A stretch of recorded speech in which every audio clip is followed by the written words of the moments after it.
Esta fue la famosa sonda espacial Voyager 2, que en la actualidad sigue siendo el único mecanismo que se ha acercado a Neptuno. El Voyager estuvo cerca del planeta solo unos pocos meses, pero incluso en este corto espacio de tiempo, logró obtener una cantidad de valiosa información. Neptuno fue el último cuerpo celeste grande que vio el Voyager 2 antes de que la sonda entrara en el área de la heliopausa y dirigirse al espacio interestelar. Pero, ¿cómo fueron las capturas que se vieron por última vez de Neptuno? Antes de averiguarlo, vamos a repasar su historia.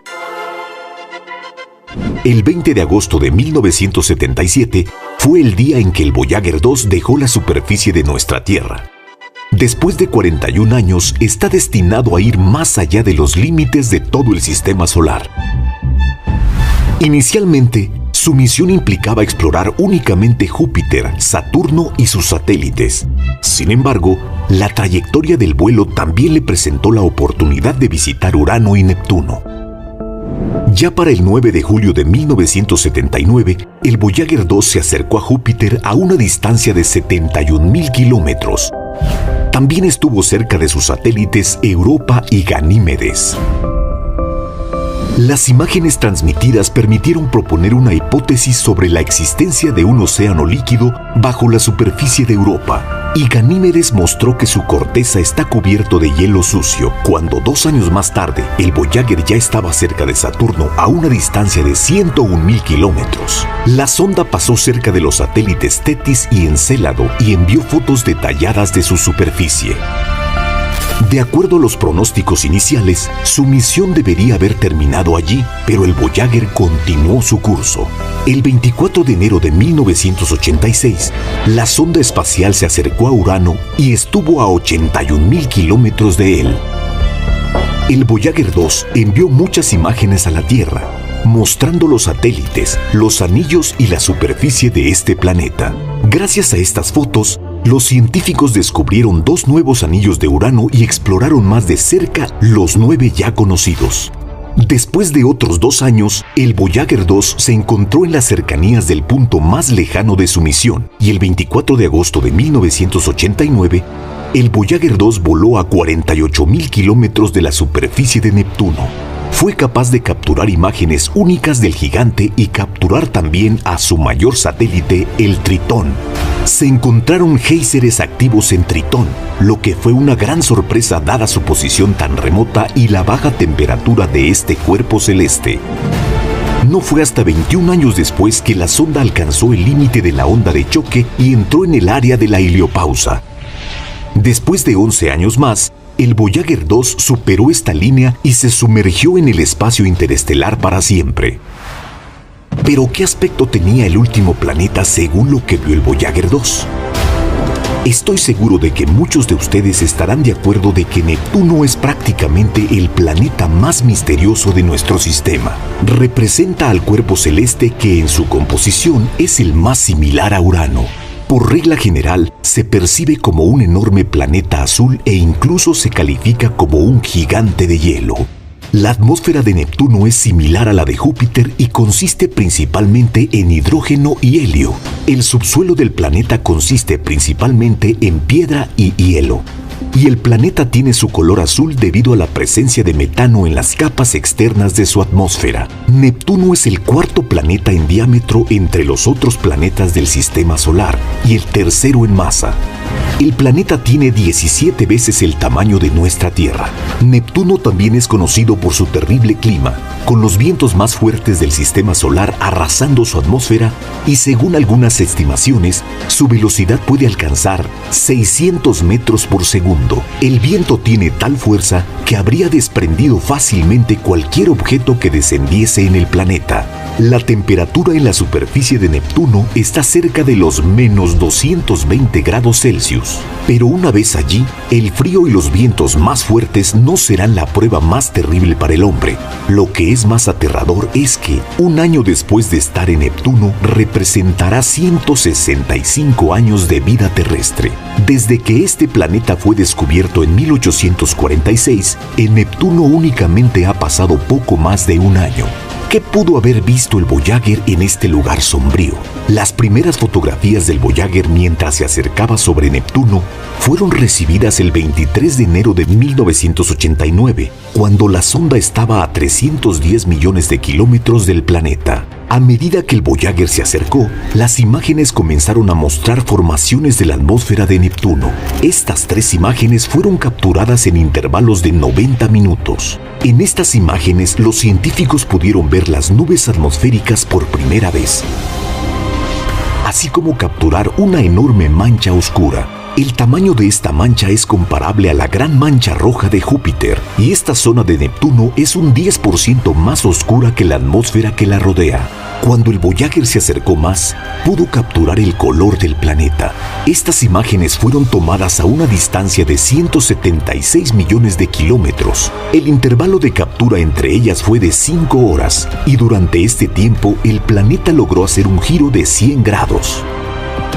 El objetivo siguiente fue fotografiar los satélites más cercanos. El 3 de julio de 1989 se la arregló para tomar una foto de Tritón y capturarlo a él y a Neptuno en el mismo cuadro. La sonda siguió acercándose y a 35 millones de kilómetros de Neptuno se realizó otro intenso estudio de las nubes. Además de la gran mancha oscura, se registraron varias docenas de otras formaciones similares. En esta foto de contraste, la sonda Voyager logró capturar fotos de nubes sutiles y brillantes. Con esta imagen, quedó claro que en Neptuno ellas están flotando muy por encima de la gran mancha oscura. El siguiente par de fotos fueron tomadas en un intervalo de 17 horas y mostraron que la gran mancha oscura había hecho un giro casi completo alrededor del planeta durante este tiempo. Se hizo evidente para los científicos que tales manchas en Neptuno pueden moverse alrededor del planeta a una velocidad de 100 metros por segundo. Con la ayuda de las imágenes del Voyager, también fue posible medir la velocidad del viento, que mostró que en algunas zonas esta velocidad alcanza los 700 metros por segundo, es decir, casi la velocidad del sonido. La distancia mínima de acercamiento del Voyager fue de 4.900 kilómetros de la capa de nubes del planeta. Las imágenes recibidas mostraban sutiles nubes, proyectando una sombra sobre la capa de nubes sólidas que se encontraba debajo. Durante su vuelo, el Voyager 2 también pudo capturar fotografías de varios satélites, como el Tritón y el Nereida. Después de eso, la sonda siguió adelante y se despidió de las especies de este planeta para siempre. La última captura del Voyager 2 cerca de Neptuno parecía una verdadera despedida. En ese momento, la sonda ya estaba en las sombras, así que solo parte del gigante de hielo era visible. Este fue el final de su breve conocimiento. El Voyager dejó el área para siempre. Hasta ahora, el Voyager 2 ha sido la única nave espacial que ha llegado a Urano y Neptuno. El éxito de su misión solo fue superado por la estación interplanetaria automática New Horizons, que llegó a Plutón en julio de 2015. Sin embargo, el Voyager 2 permanecerá para siempre como una leyenda en la historia de la exploración espacial. En unos 300 años alcanzará el borde interior de la nube de Oort y en 30.000 años podrá salir de ella.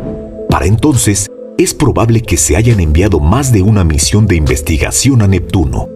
Pero los logros del Voyager 2 realmente pueden ser considerados un valioso comienzo en esta historia.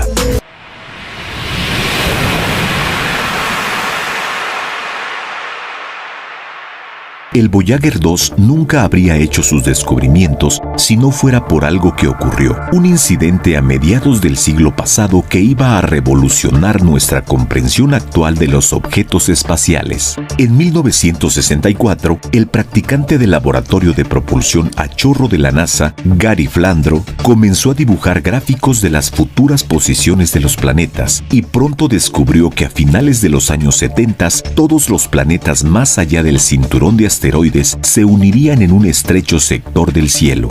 Tal evento ocurre en nuestro sistema una vez cada 175 años, y esta fue una oportunidad única. Realizando maniobras para aumentar la gravedad, la nave espacial podría ir de un planeta a otro y explorarlos todos. También reduciría el tiempo de vuelo, lo que aumentaría enormemente las posibilidades de éxito. Sin embargo, debido a los costos potencialmente altos, este ambicioso proyecto tuvo que ser rechazado. Es por eso que a la NASA se le ocurrió algo diferente. En 1977 se planificó un proyecto más barato, Mariner Jupiter Saturn 77. Aunque las dos sondas estaban destinadas a explorar exclusivamente Júpiter y Saturno, los científicos a cargo de su desarrollo diseñaron las sondas de manera que estuvieran listas para un viaje más prolongado. La trayectoria de la primera sonda le permitió pasar adicionalmente por Titán, una de las lunas de Saturno con su propia atmósfera. En cuanto a la segunda nave espacial, fue capaz de volar por Urano y Neptuno. 6 meses antes del lanzamiento, se tomó la decisión de cambiar el nombre del proyecto. Así fue como los Voyagers aparecieron en la historia del descubrimiento del espacio. De cara al futuro, podemos decir que durante su larga historia, los Voyagers descubrieron muchos fenómenos cuya existencia aún estaría en espera de confirmación durante muchos años. La atmósfera inestable de Júpiter, los anillos cambiantes de Saturno y la mancha oscura de Neptuno, todos estos descubrimientos fueron posibles gracias al ambicioso experimento que los científicos de la NASA se aventuraron a llevar a cabo. Y 9 años después de su lanzamiento, el Voyager se convirtió en la única nave espacial que llegó a Urano.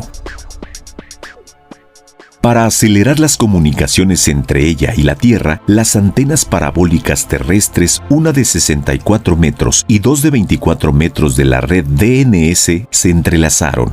Las cámaras del aparato debían tener tiempo para enviar varios miles de imágenes. Todo lo que se sabía de Urano antes de la aproximación del Voyager, el ángulo de rotación, 9 anillos y 5 satélites, los datos minuciosamente recogidos por las mentes más prominentes del planeta durante cientos de años, se hicieron solo un pequeño porcentaje de la información que tenemos hoy en día, gracias a ese breve vuelo de la nave espacial.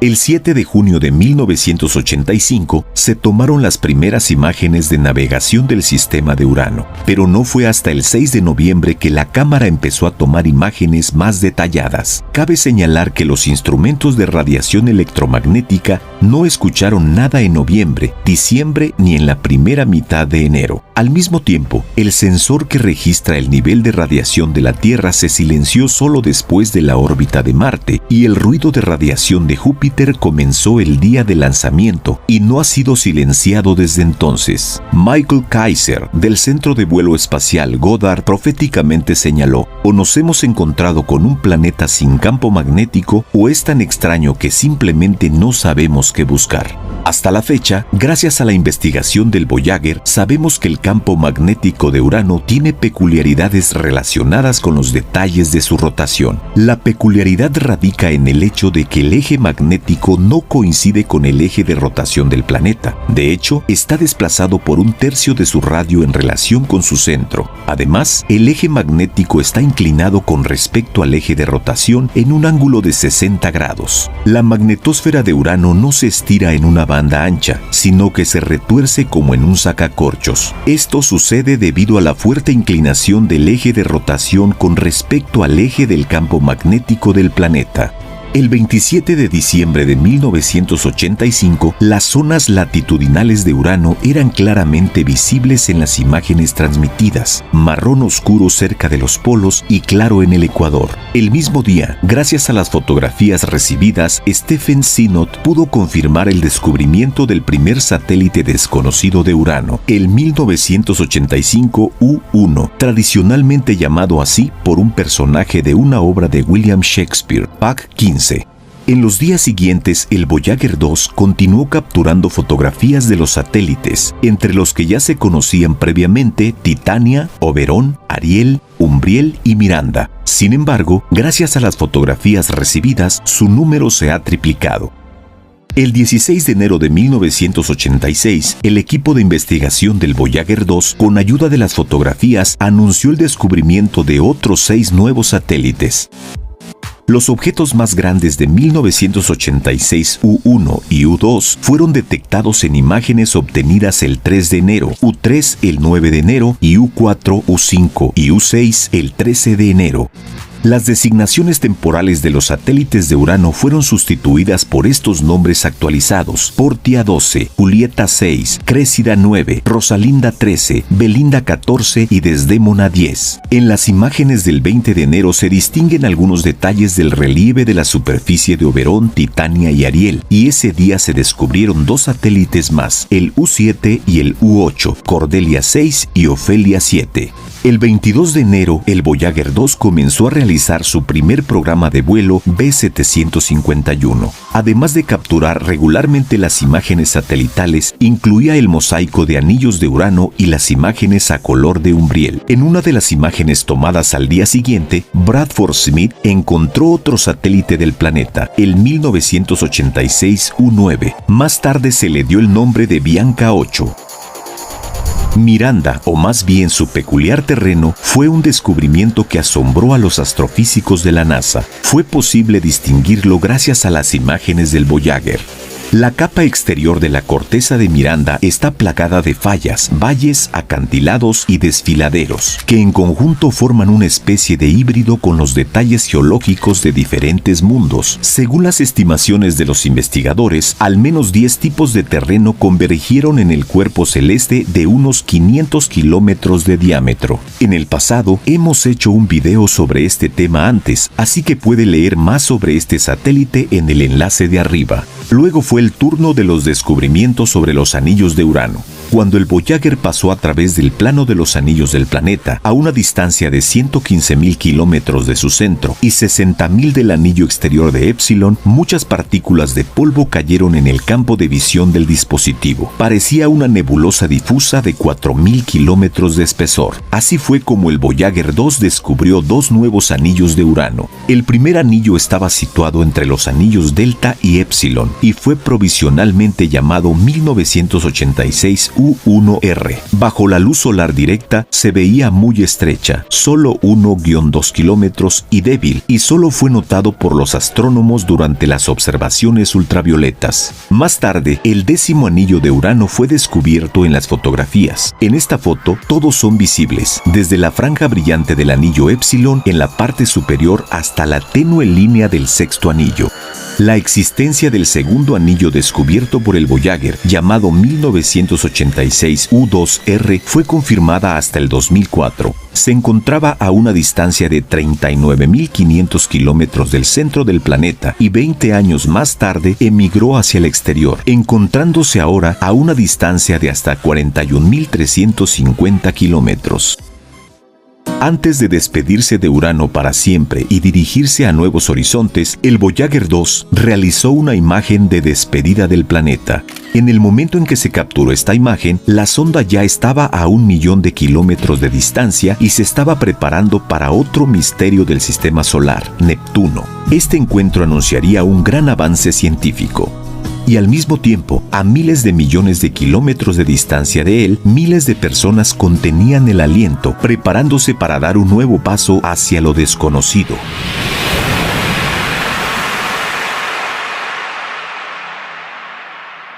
La historia de Juno comenzó en junio de 2005, cuando la sonda espacial estaba en la etapa de diseño preliminar.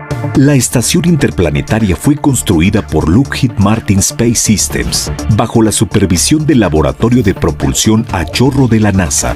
Juno fue lanzada el 5 de agosto de 2011 con el lanzador Atlas V, y 4 años y 11 meses después la sonda espacial entró en la órbita de Júpiter. De hecho, para realizar este difícil viaje, la sonda espacial Juno tuvo que enfrentar muchas dificultades. El 30 de agosto de 2012, cuando la estación interplanetaria ya estaba a 483 millones de kilómetros de la Tierra, hizo su primera corrección de la trayectoria de vuelo, que aumentó la velocidad de la sonda espacial en 388 metros por segundo y redirigió la trayectoria de vuelta a la Tierra. Como resultado, Juno estaba lista para una maniobra de gravedad cerca de la Tierra, programada para el 9 de octubre de 2013. Desde su finalización, la sonda ha triplicado su velocidad hasta 40.000 kilómetros por hora. Durante el acercamiento a nuestro planeta, Juno tomó imágenes de la costa sudamericana y del Océano Atlántico. El siguiente punto en su dirección fue Júpiter, cuyas órbitas Juno alcanzó el 5 de julio de 2016, habiendo cubierto 2.800 millones de kilómetros. Después de eso, Juno se convirtió en la segunda nave espacial en entrar en la órbita de Júpiter. La misión incluía estudiar los campos gravitatorios y magnéticos de Júpiter y comprobar la hipótesis sobre la presencia de un núcleo sólido en un planeta. Además, la sonda se dedicaría a la investigación de la atmósfera del planeta, determinando el contenido de agua y amoníaco, y también la construcción del mapa de los vientos que pueden alcanzar velocidades de 618 kilómetros por hora. Juno también continuaría su exploración de los polos sur y norte de Júpiter, que comenzaron con Pioneer 11 y Cassini. Para que estos objetivos se implementen con éxito, la sonda está alimentada por paneles solares, que son los más grandes entre los utilizados en otras estaciones interplanetarias. Además, con la ayuda de instrumentos que operan los rangos infrarrojos y de microondas, Juno puede medir la radiación térmica proveniente de las profundidades del planeta. Estas observaciones complementarán el cuadro de los estudios anteriores al estimar la cantidad de agua y por lo tanto de oxígeno. Gracias a estos datos, los científicos podrán comprender mejor la historia de la formación de Júpiter y, por lo tanto, de todo el sistema solar. Además, Juno estudiará los procesos de convección que controlan la circulación general de la atmósfera. Para enfatizar el significado histórico de esta misión, los creadores de Juno colocaron a bordo de la sonda espacial varios objetos que tienen un valor simbólico. Estos incluían una placa dedicada a Galileo Galilei y 3 figuras de Lego, representando al propio Galileo, al dios romano Júpiter y a su esposa Juno, todas hechas de aluminio. Las primeras imágenes tomadas por esta estación permitieron a los científicos ver a Júpiter en una serie de imágenes en color, que luego fueron convertidas en videos cortos. En él podemos ver un espectáculo único. Júpiter es la media luna, mientras que desde la Tierra solo podemos observar este planeta con luz plena. El 27 de agosto de 2016, Juno voló a una distancia de 4.000 kilómetros desde la zona de nubes de Júpiter, permitiendo a los científicos obtener una mejor vista de sus polos norte y sur.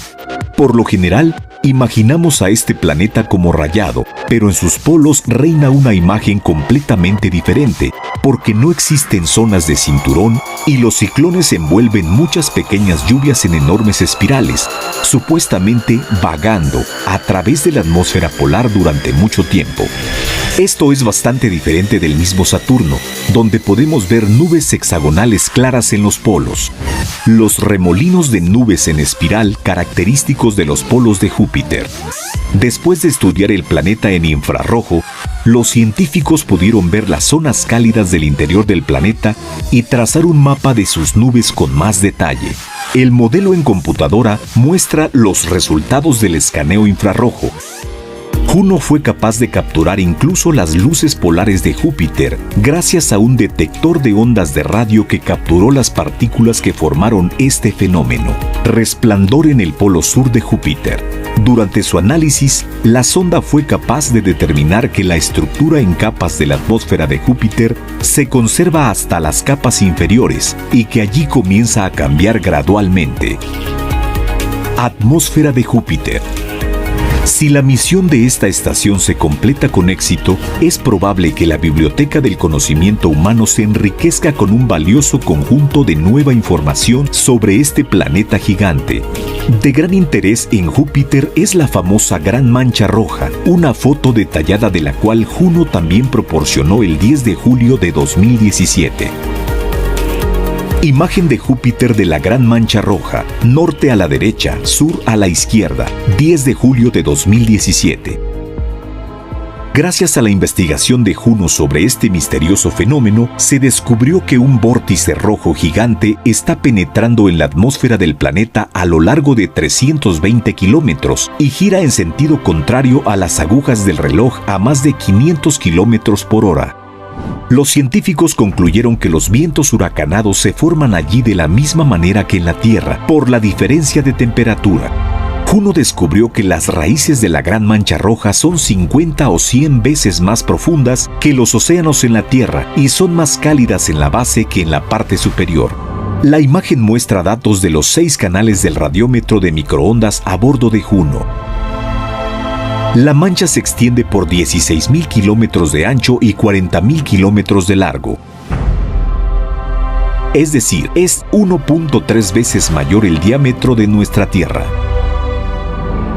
Con la ayuda de las imágenes obtenidas por Juno, los científicos comprenden que el polo norte de Júpiter es el centro de un poderoso ciclón, alrededor del cual se encuentran 8 ciclones más pequeños, densos y simétricamente ubicados, de 4.000 a 4.500 kilómetros de diámetro.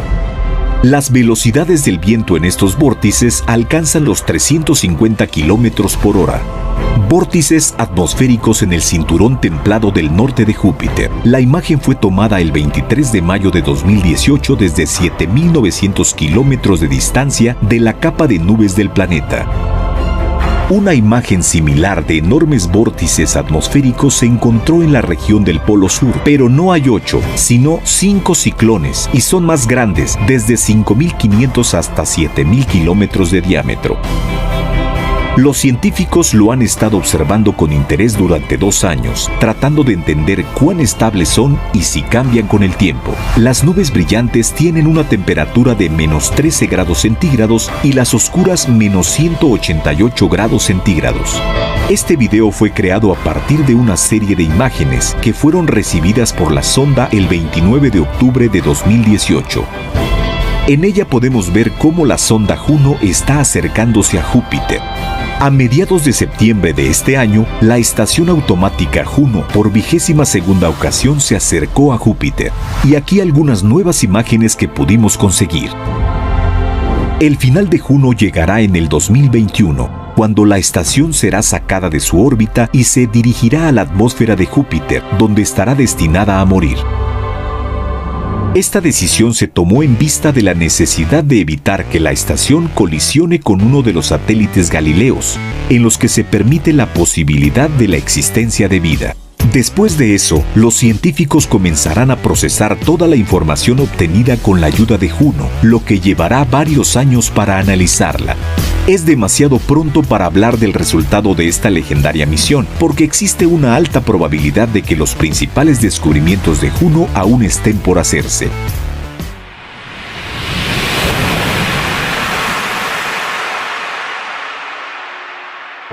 Plutón es el mayor objeto transneptuniano de nuestro sistema solar. También es el objeto más grande del cinturón de Kuiper. Como la mayoría de los cuerpos de esta región, Plutón consiste principalmente en roca y hielo y tiene una masa relativamente pequeña, que es alrededor del 0.22% de la masa de la Tierra. En comparación, su masa es unas 6 veces menor que la de la Luna y su volumen unas 3 veces menor. Plutón tiene una superficie de 17.7 millones de kilómetros cuadrados, que es ligeramente mayor que la superficie de Rusia, que es de 17.1 millones de kilómetros cuadrados. El diámetro de este cuerpo celeste alcanza los 2.376.6 kilómetros, que es 1.097.6 kilómetros más pequeño que el diámetro de nuestra Luna. La atmósfera de Plutón está compuesta principalmente por gases que se evaporan del hielo de la superficie. Hasta ahora, sabemos que su principal componente es el nitrógeno. Además, la atmósfera también incluye metano y monóxido de carbono. Bajo la acción de los rayos cósmicos de alta energía, de estas sustancias se forman compuestos más complejos, no volátiles a las temperaturas de la superficie de Plutón, etano, etileno y acetileno, así como tolinas que a su vez debido a sus propiedades se depositan en la superficie del planeta y le dan un tono marrón. La temperatura media de la superficie de Plutón es de 50 grados Kelvin o menos 223.15 grados centígrados. Al mismo tiempo, con la altura, esta cifra aumenta unos 7 grados con cada kilómetro, y la temperatura en la atmósfera es de 40 grados más alta que en la superficie. La causa de este fenómeno puede ser llamada el efecto invernadero causado por el metano. Solíamos pensar que Plutón se mueve en una órbita estable e invariable. Sin embargo, una mirada más cercana revela que el movimiento de Plutón es caótico y está descrito por ecuaciones no lineales. Y para notar esto, hay que observarlo durante mucho tiempo. Si se observa durante cortos periodos de tiempo, el movimiento de Plutón parece ser regular, pero de hecho su órbita cambia ligeramente con cada periodo y eventualmente cambia tanto que no queda ningún rastro de la trayectoria original. La dirección de la rotación de este planeta enano alrededor de su eje es opuesta a la de Venus y Urano, es decir, opuesta a la dirección de la rotación de otros planetas alrededor del Sol. Un día en Plutón tiene una duración de 6.4 días terrestres. La lejanía de Plutón y su pequeña masa hace muy difícil el estudio de este cuerpo celeste. Incluso con telescopios muy grandes, podemos ver a Plutón como un pequeño punto, indistinguible de una estrella ordinaria. Y hemos podido obtener algunos datos sobre él con la ayuda del telescopio espacial Hubble. Pero la mayor parte de la información solo estuvo disponible para nosotros después de la misión New Horizons. La nave espacial tomó la primera fotografía de este planeta enano a finales de septiembre de 2006, con el fin de verificar la cámara LORRI, LORRI. Más tarde, a medida que nos acercábamos a Plutón, muchos detalles sobre este planeta enano comenzaron a surgir. La superficie del objeto es muy heterogénea. El albedo, es decir, la reflectividad difusa de la superficie, varía entre el 10% y el 70% en diferentes áreas del cuerpo celeste, lo que convierte a Plutón en el segundo objeto más contrastante del sistema solar después de Jápeto. Esta heterogeneidad conduce a cambios periódicos en la rotación de Plutón de su brillo y el espectro. El subsuelo probablemente se compone entre un 50 y un 70% de roca, y entre un 50 y 30% de hielo. Lo más probable es que el denso núcleo de roca está rodeado por un manto de hielo de unos 300 kilómetros de espesor. Los datos espectrales muestran que también el hielo de agua está presente en la superficie de Plutón, pero está mayormente enmascarado por un manto de hielo más volátil. También se ha encontrado metano y monóxido de carbono congelados, así como impurezas de otros compuestos formados en su mayoría por metano y nitrógeno bajo la acción de una fuerte radiación. Estos incluyen etano, nitrilos y tolinas, que dan a Plutón su color marrón.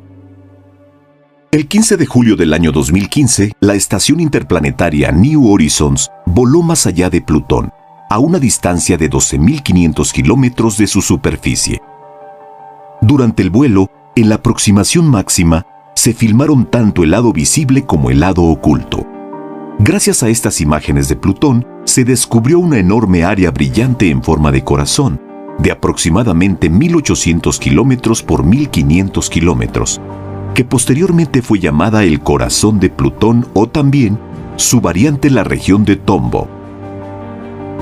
Se considera que el lóbulo izquierdo de esta zona es un cráter lleno de nitrógeno cristalino. También en el territorio de esta zona se descubrieron dos cadenas montañosas. La altura de la primera, que más tarde recibió el nombre de las montañas de Tenzing, alcanza alturas de hasta 3.500 metros. La segunda, llamada las montañas de Hillary, alcanza alturas de hasta 1.500 metros. La característica geológica más notable encontrada en Plutón es la llanura de Sputnik. Esta depresión es muy probablemente un cráter de impacto que alcanza un diámetro de 1.492 kilómetros. La llanura de Sputnik está llena de gases congelados y está atravesada por múltiples surcos que la dividen en celdas de decenas de kilómetros de tamaño. Al mismo tiempo, También puede existir el criovulcanismo en Plutón. La última fotografía tomada por la estación probablemente apunta a ese fenómeno. El potencial criovolcán que se muestra en la imagen se llama Great Mons. La foto muestra una superficie relativamente joven con casi ningún cráter de impacto, lo que significa que la formación de la corteza en esta zona es relativamente reciente. Y si Great Mons es en realidad un criovolcán, entonces su gran tamaño de 144 kilómetros de ancho y 4 kilómetros de alto lo convierte en el mayor criovolcán del sistema solar exterior. Además, la nave New Horizons descubrió una neblina de capas azules en la atmósfera de Plutón que envuelve a todo el planeta enano. Las imágenes muestran la neblina que se extiende más de 200 kilómetros de altura y el espectrómetro ultravioleta registra hasta 300 kilómetros de altura. Lo más probable es que la neblina consista en partículas de sustancias no volátiles formadas por gases atmosféricos que he mencionado anteriormente. Estas sustancias se depositan en la superficie del planeta enano y como resultado forman tal fenómeno. La misión New Horizons durará hasta 2026 y además de estudiar los objetos del sistema de Plutón, esta estación ya ha logrado observar otros objetos en el cinturón de Kuiper. Y aunque no tiene combustible para un cambio de rumbo significativo, la energía del generador de radioisótopos es suficiente para otros 10 años. Inmediatamente después de que la estación pasara por Plutón, los astrónomos usaron el telescopio Hubble para buscar candidatos adecuados para los próximos objetivos de la misión. El primero de ellos fue Ultima Thule, un asteroide binario del cinturón de Kuiper, que consta de dos objetos con diámetro de 19 y 14 kilómetros, el cual New Horizons visitó el 1 de enero de 2019, y el asteroide 2014 PN70 con un diámetro de 40 kilómetros que la estación pasó en marzo de 2019.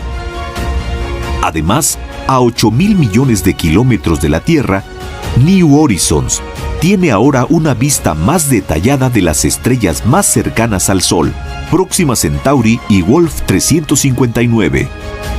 Y en abril de 2020, la estación también se utilizó para redefinir la distancia a esas luminarias. Es posible que estos objetivos no sean los últimos en la lista de logros de esta asombrosa misión. Y mientras las imágenes tomadas por la estación se transmitan a nuestra Tierra, podemos seguir estudiando los cuerpos celestes que ya han sido fotografiados por New Horizons. Por ejemplo, el mayor satélite de Plutón, Caronte, cuyo estudio también se llevó a cabo con la ayuda de la estación.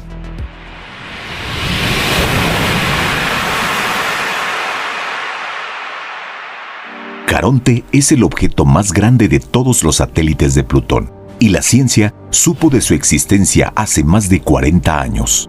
Este cuerpo celeste fue descubierto el 22 de junio de 1978 por el astrofísico estadounidense James Christie, y fue descubierto en fotografías obtenidas por el Observatorio Naval de los Estados Unidos. Caronte fue identificado originalmente como el único satélite de Plutón. Sin embargo, posteriormente se extendió la opinión de que estos cuerpos celestes debían considerarse como un sistema planetario binario, y si a Caronte se le diera el estatus de planeta enano, entonces esta misma sería la definición que se le podría asignar a este objeto. Pero hasta ahora no existe una definición inequívoca para estos cuerpos celestes. Caronte sigue siendo clasificado como un satélite de Plutón. El diámetro de este cuerpo celeste es de 1.212 kilómetros. Eso es aproximadamente la mitad del diámetro del propio Plutón y casi 3 veces menor del diámetro de nuestra Luna. Una vuelta de Caronte alrededor de Plutón dura 6.387 días terrestres. Debido al entrelazamiento de mareas de los objetos, el intervalo de tiempo es igual para los períodos de rotación de Caronte y Plutón. Por esta razón, los cuerpos celestes están constantemente uno frente al otro por el mismo lado.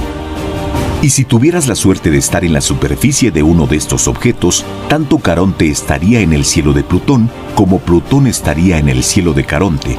Estarían siempre inmóviles.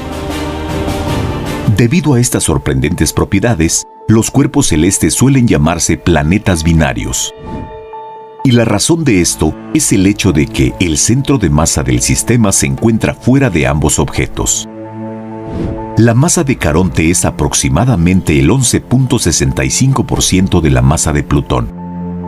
Y la distancia entre estos cuerpos celestes es de aproximadamente 19.570 kilómetros. A modo de comparación, la distancia media entre la Tierra y la Luna alcanza los 384.400 kilómetros. Además, durante el periodo comprendido entre febrero de 1985 y octubre de 1990, los científicos observaron repetidamente esos cuerpos celestes, registrando un fenómeno extremadamente raro: los eclipses alternados de Plutón por Caronte y de Caronte por Plutón. Y como el periodo orbital de Caronte es de algo menos de una semana, los eclipses se repitieron aproximadamente cada 3 días terrestres durante las observaciones. Debido a sus propiedades, Caronte es notablemente más oscuro que Plutón, y además, ambos objetos difieren significativamente en su composición.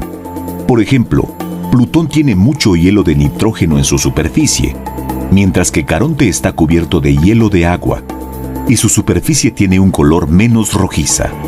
Actualmente se cree que el sistema Plutón-Caronte se formó por la colisión de Plutón y Protocaronte formados independientemente. Según algunos modelos, Caronte puede ser geológicamente activo hasta el punto de la presencia de líquido debajo de la superficie.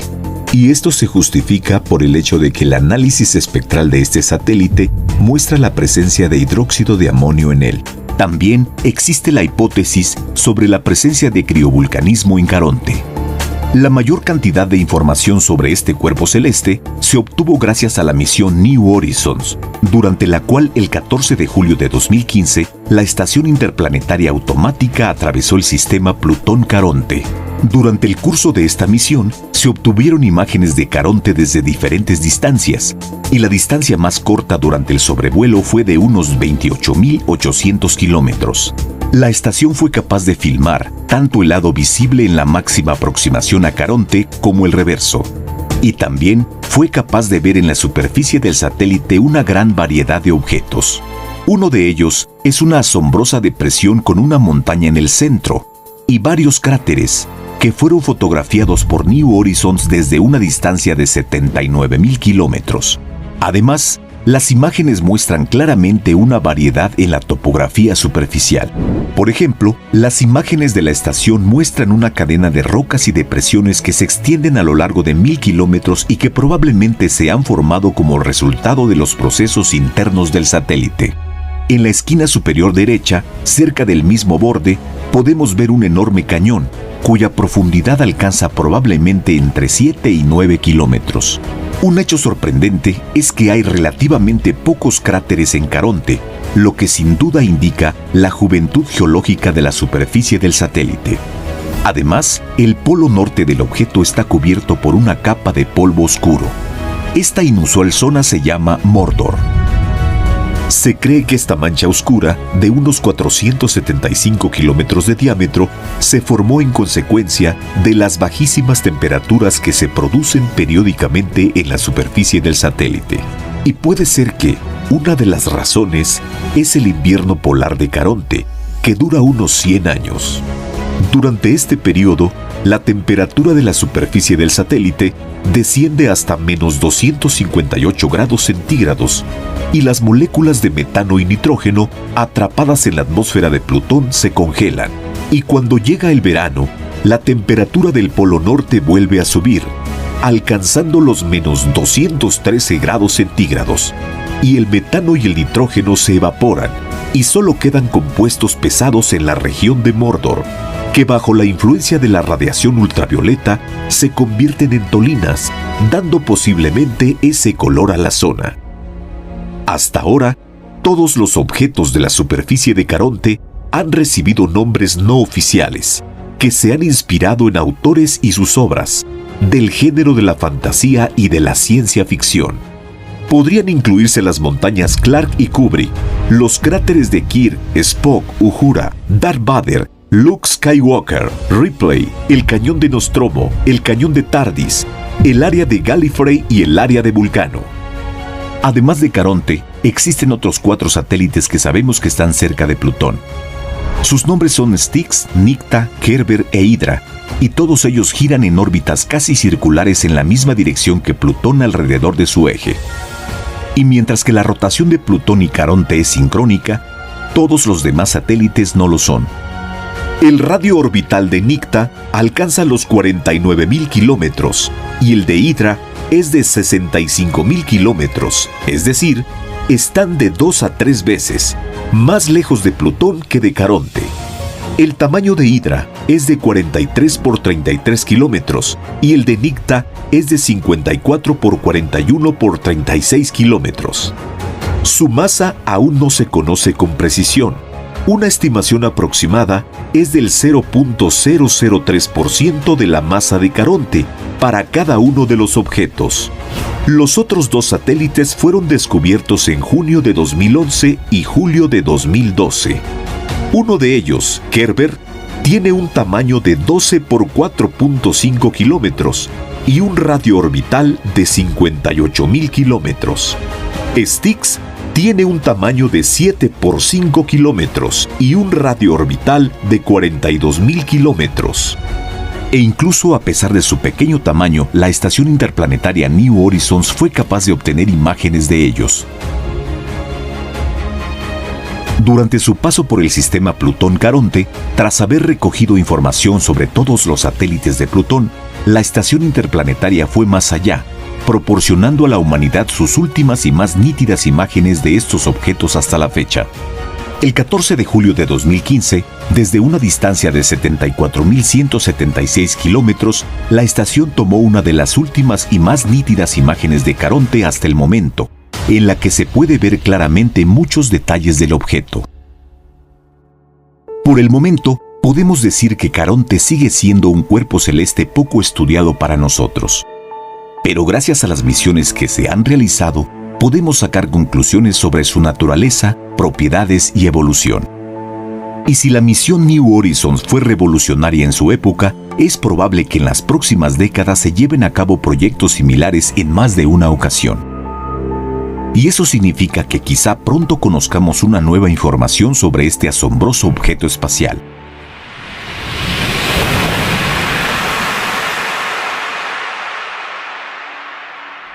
Grandes objetos se acercan a nuestro planeta de vez en cuando. Por ejemplo, el 14 de noviembre del 2020, el asteroide 2020 VT4, de aproximadamente 10 metros de diámetro, pasó a una distancia de 383 kilómetros por encima de la superficie de la Tierra, es decir, por debajo de la Estación Espacial Internacional y de la mayoría de los satélites. Los científicos están constantemente atentos a las amenazas conocidas, pero la situación se complica por el hecho de que la mayoría de los asteroides son más bien cuerpos oscuros y pequeños para los estándares cósmicos. Sin embargo, la explosión causada por la caída de un cuerpo celeste de solo 10 metros de diámetro es comparable en fuerza a la explosión nuclear de Hiroshima. Aunque no deja contaminación radioactiva, una explosión de esta magnitud podría borrar una pequeña ciudad de la faz de la Tierra. Un asteroide de 50 metros de diámetro, es decir, del tamaño de un edificio moderno de gran altura, al caer produciría una explosión de varias decenas de kilotones y podría destruir casi por completo una gran ciudad. Un asteroide de este tipo que caiga en el océano podría crear un tsunami de hasta 10 metros de altura, llevando la destrucción a muchos cientos o miles de kilómetros desde su lugar de impacto. La caída de un asteroide de aproximadamente 1 kilómetro de diámetro traería una destrucción masiva a todo un continente. La fuerza de la explosión podría alcanzar miles de megatones en equivalente de TNT, y sus efectos se sentirían en toda la Tierra durante muchos años. Es probable que ni siquiera la civilización humana ni la vida misma sobrevivan a tal cataclismo, excepto tal vez los organismos más simples y resistentes. Ha habido extinciones masivas similares en la historia de la Tierra, siendo la más famosa la del Cretácico Paleógeno. que ocurrió aproximadamente hace unos 66 millones de años. Se cree que, como resultado, los dinosaurios desaparecieron de la faz de la Tierra, junto con muchas otras especies. El mayor acontecimiento de extinción en masa ocurrió aproximadamente hace unos 251 millones de años, marcando el límite entre los períodos Pérmico y Triásico. Las estimaciones basadas en las excavaciones paleontológicas sugieren que hasta el 90% de la vida acuática y el 70% de la vida terrestre se extinguieron en ese momento. Y se cree que una de las causas de estas catástrofes fue el impacto de un gran asteroide.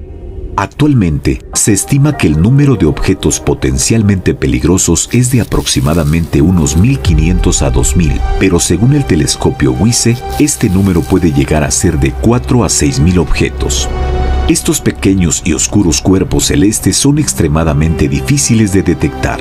Por ejemplo, el asteroide 2008 TC, que se quemó en la atmósfera sobre Sudán en 2008, tenía un tamaño entre 2 a 5 metros, y se vio solo 20 horas antes de que se estrellara contra la Tierra. Afortunadamente, nadie resultó herido. Incluso existe un indicador especial conocido como la escala de Palermo. Este es un indicador generalizado del peligro de los cuerpos celestes, teniendo en cuenta su energía cinética y la probabilidad de colisión con la Tierra. Cuanto más alto es su valor, mayor es la amenaza a nuestro planeta. Si el indicador de la escala de Palermo está por debajo de la marca en menos 2 puntos, el cuerpo celeste está virtualmente a salvo. Los asteroides, cuyo indicador está entre menos 2 y 0, no representan una amenaza directa, pero requieren una vigilancia constante. Finalmente, los objetos con un indicador positivo son críticamente peligrosos para la Tierra. En la actualidad no existe ningún cuerpo celeste con un indicador positivo de la escala de Palermo, y solo 2 asteroides se encuentran en la zona amarilla de peligro, es decir, tienen un indicador de menos 2 a 0. Todos ellos pertenecen al grupo de los llamados asteroides tipo Apolo. Son los cuerpos celestes cuyo perihelio está más cerca del Sol que el afelio de la Tierra, mientras que el semieje mayor de la órbita es mayor que el de la Tierra. Por lo tanto, estos objetos cruzan la órbita de nuestro planeta desde el lado exterior. El segundo es el asteroide Bennu, alias 1999 RQ36, con un indicador de riesgo de menos 1.69. Para el año 2135 estará a una distancia de solo 300.000 kilómetros de la Tierra, un poco más cerca que la Luna. El Bennu tiene un diámetro medio de unos 500 metros y una masa de 60 a 78 millones de toneladas. La caída de este asteroide a la Tierra equivaldría a la explosión de una bomba del orden de 1000 megatones y probablemente causaría una destrucción catastrófica en toda la Tierra. En el año 2016, la NASA lanzó la sonda espacial OSIRIS-REx hacia Bennu para obtener muestras de los minerales que componen a este asteroide. Está previsto que la sonda espacial regrese a la Tierra para el año 2023. Y finalmente, el primer lugar de la lista es el 1950 DA, con una puntuación de menos 1.42. En la actualidad es el candidato más peligroso para una colisión con la Tierra. Su diámetro es aproximadamente de 1.3 kilómetros y su masa varía entre 2 y 4 mil millones de toneladas. El asteroide tiene una órbita elíptica alargada, que cruza no solo la órbita de nuestro planeta, sino también la de Marte. El 1950 DA se acercará a la Tierra a una distancia mínima en el año 2035, pero el acercamiento peligroso será hasta el 16 de marzo del año 2880. Entonces, ¿qué pasaría si este asteroide colisiona con la Tierra? Supongamos que no existe ninguna medida que haya podido contrarrestar dicha colisión y el desastre es inevitable. Un enorme bloque de roca con un diámetro de casi 1.5 kilómetros y una masa aproximada de entre 2.000 y 4.000 millones de toneladas se precipita a la Tierra a una velocidad de unos 14 kilómetros por segundo. Esta es la velocidad que la NASA calcula para el 1950 DA si colisiona con la Tierra. En primer lugar, durante el proceso de frenado, parte de la materia del asteroide se quemará y se dispersará en la atmósfera, mientras que es muy probable que el bloque principal se rompa en varios fragmentos grandes y muchos más pequeños. Dependiendo de su tamaño, cada uno de ellos al impactar contra la corteza terrestre produciría una explosión de al menos 20 kilotones, en promedio tan potente como una carga nuclear moderna. Es probable que la potencia total de las explosiones supere los 1500 megatones y la zona de bombardeo podría superar la superficie de Europa. Todas las estructuras en un radio aproximado entre 300 y 500 kilómetros serán destruidas hasta el suelo, e incluso los búnkeres subterráneos reforzados no pueden garantizar una protección completa. La energía de la onda de choque será suficiente para rodear varias veces a la Tierra, disminuyendo gradualmente y causando una nueva destrucción. Sin embargo, si el impacto ocurre en el océano, el impacto podría generar gigantescos tsunamis de 40 metros de altura y más. Los tsunamis viajan varios miles de kilómetros con poca o ninguna pérdida de poder destructivo.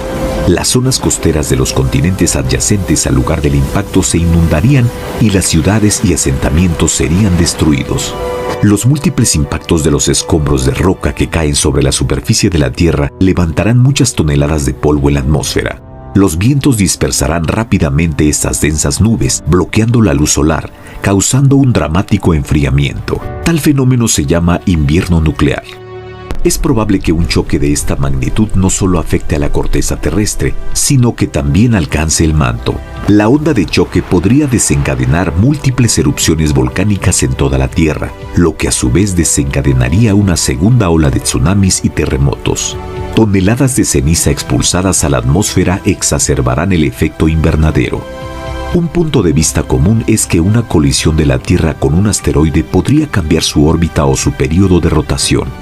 Esto podría conducir a cambios climáticos catastróficos, hasta la completa inadecuación de nuestro planeta para la vida. Pero los cálculos muestran que el impulso, incluyendo el mayor asteroide del sistema solar, no es suficiente para tales consecuencias. Un objeto capaz de cambiar la órbita de la Tierra es una cantidad muy considerable que debería tener un tamaño al menos similar a la Luna o Plutón. Sin embargo, en este caso, las consecuencias de una colisión con ella serían mucho más graves que el cambio de la órbita o el período de rotación.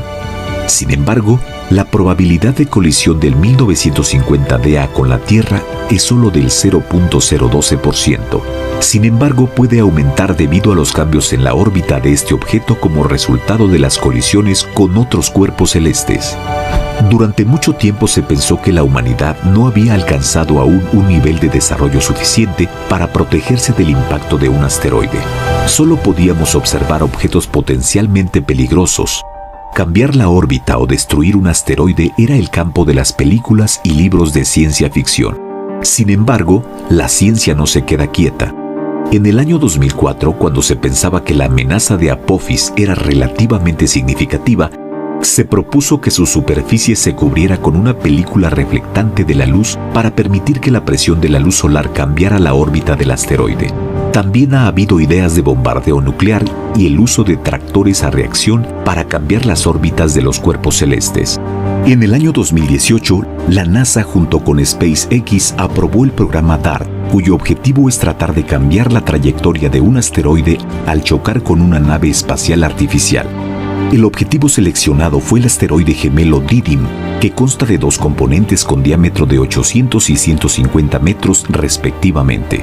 El lanzamiento del aparato está previsto para el año 2021. A pesar de la estrecha vigilancia de los cuerpos celestes en el sistema solar, siempre existe la posibilidad de que un cuerpo celeste desconocido, cuya órbita podría ser peligrosa para la Tierra, pueda llegar desde algún lugar en el borde del sistema solar. Algunos cometas y asteroides orbitan el Sol durante cientos o incluso miles de años, y su pequeño tamaño y superficie oscura hacen difícil detectar estos huéspedes potencialmente peligrosos. Sin embargo, la probabilidad de una colisión tan catastrófica es increíblemente baja, y existen muchas otras amenazas mucho más peligrosas para la Tierra.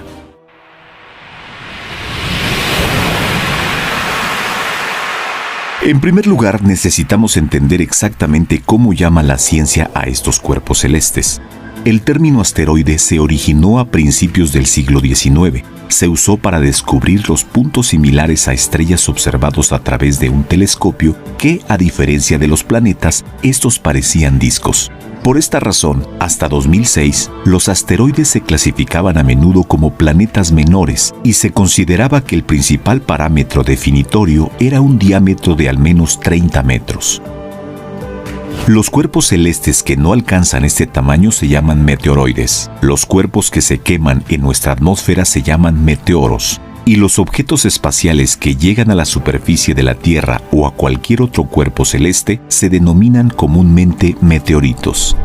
La mayoría de ellos, en su forma final, tiene una masa de pocos gramos a varias decenas de toneladas. En promedio, la masa total de meteoritos que caen sobre la superficie de nuestro planeta cada año puede alcanzar aproximadamente las 2.000 toneladas. Básicamente, los meteoritos entran en la atmósfera de la Tierra a una velocidad de unos 50 kilómetros por segundo. Y como resultado de este rápido movimiento, podemos observar cómo se calientan y brillan. Debido a que se quema y es arrastrado por la corriente de partículas entrantes, la masa del meteorito que ha llegado a la superficie puede ser significativamente menor que la original. Y si estamos hablando de cuerpos celestes muy pequeños, entonces a una velocidad de más de 25 kilómetros por segundo, el objeto se quemará casi sin dejar residuos. Sin embargo, cuando el meteorito aún logra penetrar la atmósfera de la Tierra, al desacelerar debido a la resistencia del aire, pierde la componente horizontal de su velocidad y esto lleva a un cambio en la trayectoria de la caída. Por ejemplo, si inicialmente el meteorito cae horizontalmente, entonces como resultado de la desaceleración, su caída puede llegar a ser casi vertical. Al mismo tiempo, la luminiscencia del meteorito en este caso se hace menos visible y el objeto mismo se enfría considerablemente. Pero si un cuerpo celeste logra llegar a la superficie de la Tierra, al final causa un impacto. A este fenómeno se le conoce como evento de impacto. En la mayoría de los casos se formará un cráter en el lugar del impacto y también existe la posibilidad de un incendio, un terremoto o un tsunami. Un evento de impacto puede causar procesos verdaderamente catastróficos y según algunas teorías, los impactos de meteoritos han sido la causa de grandes eventos de extinciones masivas. Cuando un objeto de este tipo entra en contacto con la superficie de la Tierra a altas velocidades, se libera una gran cantidad de energía que va acompañada de poderosos procesos explosivos que forman un cráter de tamaño mucho mayor que el diámetro del propio meteorito. Por ejemplo, el ampliamente conocido cráter de Arizona, con un diámetro de 1.2 kilómetros, apareció hace unos 50.000 años, tras la caída de un cuerpo celeste de 50 metros con un peso aproximado de unas 300.000 toneladas. La fuerza de la explosión en el momento de impacto fue similar a la explosión de 8.000 bombas atómicas, similares a las bombas lanzadas sobre Hiroshima. Al mismo tiempo, como resultado de un proceso llamado metamorfismo de impacto, tales caídas pueden formar rocas enteras y algunos depósitos minerales han surgido gracias a este fenómeno. Por ejemplo, los depósitos de cobre y níquel en el cráter Sudbury.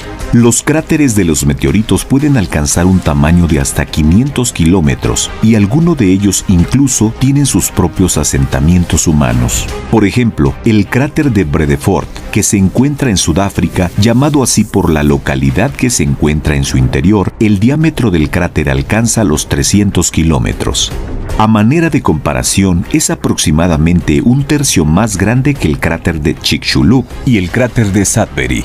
Este objeto se formó hace más de 2.000 millones de años y fue causado por el impacto de la Tierra con un asteroide, cuyo diámetro alcanzó aproximadamente unos 10 kilómetros.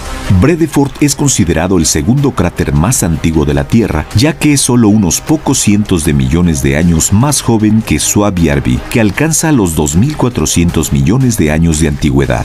El objeto es también el cráter más grande, si no tenemos en cuenta el cráter inexplorado Wilkes Land en un diámetro de 500 kilómetros que está situado bajo la capa de hielo de la Antártida. El Wilkes Land se formó muy probablemente como resultado del impacto de un asteroide de aproximadamente 60 kilómetros de diámetro. Inicialmente, los científicos no pudieron determinar la fecha de su formación. Sin embargo, investigaciones recientes han revelado que el cráter tiene aproximadamente unos 250 millones de años de antigüedad. Es probable que un evento de impacto como este causara la extinción masiva del Pérmico, que llevó a la extinción del 96% de todas las especies marinas y el 73% de los vertebrados terrestres. Sin embargo, esta versión todavía no puede considerarse probada porque el estudio del cráter es complicado debido a su ubicación. Sin embargo, no todos los meteoritos pueden formar depresiones gigantes de varios kilómetros y muchos cuerpos celestes caen a nuestra Tierra con mucha menos fuerza. Por ejemplo, el meteorito Goba no dejó ningún gran cráter, pero este objeto en particular puede ser llamado el mayor cuerpo extraterrestre jamás encontrado en la superficie de nuestro planeta.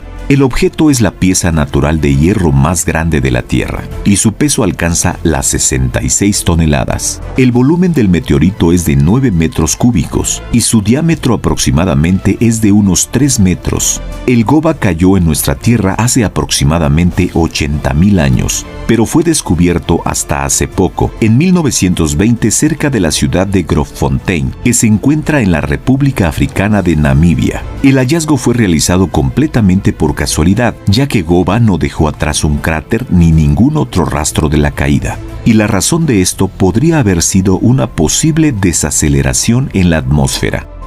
Además, el objeto tiene una superficie lisa y plana, lo que es inusual para la mayoría de los meteoritos. En términos de composición, Goba es un cuerpo metálico denso, que el 84% está hecho de hierro, 16% níquel y tiene una pequeña mezcla de cobalto.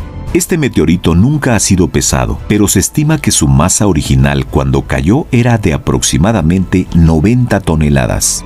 Al mismo tiempo, el hecho de que Goba no haya causado daños graves a nuestra superficie también puede calificarse de sorprendente, porque en la mayoría de los casos, las consecuencias catastróficas dependen del lugar del impacto. Por ejemplo, el meteorito que supuestamente causó la extinción de los dinosaurios cayó en las cercanías de la península de Yucatán y golpeó las aguas poco profundas donde se encontraban las formaciones de roca de yeso en ese momento. Como resultado, el impacto condujo a la emisión de una enorme cantidad de azufre en la atmósfera de la Tierra, después de lo cual comenzó un largo periodo de invierno global.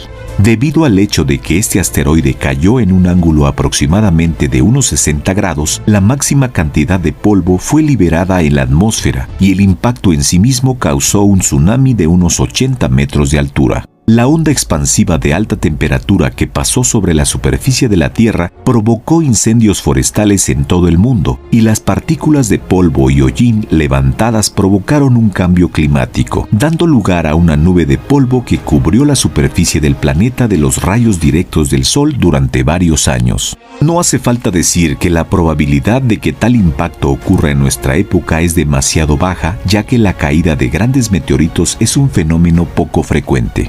Sin embargo, la humanidad aún no ha elaborado un plan de contingencia para asegurar nuestra seguridad en caso de tal amenaza. Por ejemplo, uno de los asteroides cercanos a la Tierra más peligrosos es el 1950 un pequeño objeto cercano a la Tierra que tiene el índice más alto de riesgo de impacto en la escala de Palermo. El máximo acercamiento con el asteroide ocurrirá en el año 2032 y la probabilidad de su impacto con la Tierra en el año 2880 es como máximo de 1 en 300. En este caso se espera que la civilización humana tenga consecuencias catastróficas tales como el cambio climático mundial y la destrucción de una gran parte de la biosfera. El diámetro del 1950 es de 1.3 kilómetros y su masa es aún desconocida. El segundo viajero celestial potencialmente más peligroso es el asteroide Bennu, que en el año 2135 estará aproximadamente a una distancia de solo 300.000 kilómetros de nuestro planeta. La fecha de la posible caída oscila entre los años 2175 y 2199, ya que durante todo este periodo, Venus se acercará a la Tierra 78 veces a una distancia muy cercana, pero la probabilidad de que el asteroide caiga a la Tierra es de 1 en 4000. El diámetro promedio del asteroide es de más de 510 metros y su masa se estima entre 60 y 78 millones de toneladas. La caída de este objeto a la Tierra sería similar a la explosión de una bomba de 1150 megatones en equivalente de TNT. A modo de comparación, el dispositivo explosivo más poderoso jamás probado por los humanos en la Tierra, la bomba SAR, tenía una potencia aproximada de unos 58 megatones en equivalente de TNT. Es probable que pronto la ciencia encuentre la manera de cambiar la trayectoria de los cuerpos celestes potencialmente peligrosos que se dirigen hacia nosotros desde las infinitas profundidades del espacio exterior. Pero hasta que esto ocurra, la humanidad solo puede esperar que no se repita un evento de impacto en la Tierra con tal fuerza devastadora, al menos en el próximo milenio. Nuestro viaje no duró mucho. Sin embargo, incluso para una excursión tan corta, visitamos muchos cuerpos celestes sorprendentes. Todos ellos son objetivos difíciles de estudiar, pero incluso a pesar de este hecho, los científicos de todo el mundo continúan monitoreando cada uno de ellos todos los días, lo que significa que volveremos a ellos más de una vez en nuestro canal. Y te escucharemos.